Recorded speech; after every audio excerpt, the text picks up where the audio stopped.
ఉరువురివి మంగళం మీద పడినట్లు ఏపీలో ఎక్కడేటి జరిగినా పాప పవన్ కళ్యాణ్ మీద పడిపోతారు ఈ వైఎస్ఆర్సీపీ వాళ్ళు. ఆయనకి ఏంటండి సంబంధం? ఇప్పుడు తిరుమలలో జరుగుతున్న అరాచకాలకు ఆయన వెళ్ళి ప్రాయశ్చిత్తం చేసుకోవాలని ఆర్కే రోజుగా డిమాండ్ చేసేస్తున్నారు. నమస్తే మేడం. ఆయన కూటమి ప్రభుత్వాన్ని నిలబెట్టాను అన్నాడు కదా. అవును, తెలుగుదేశం పార్టీ నిలబెట్టారు. పిఠాపురంలో కూడా వర్మ సహకారం లేకుండా సొంతంగా గెలిచేసింది. అయితే ఇప్పుడు ఏంటి? ఆ ప్రభుత్వం చేసే తప్పుల్లో భాగస్వామ్యం పవన్ కళ్యాణ్ కూడా ఉంది. ఇది మరీ బాగుందండి.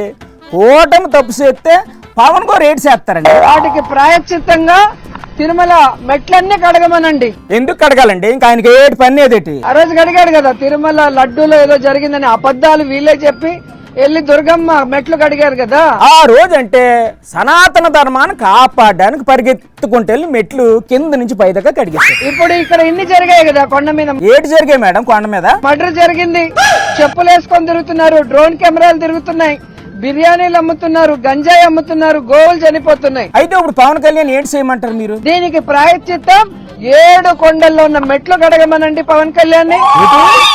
7 కొండల్లో ఉన్న మెట్లన్నీ కడగాల మేడం మీరు?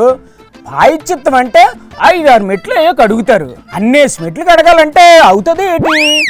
ఏరే ఆప్షన్ లేదని ఉంటే చూడండి.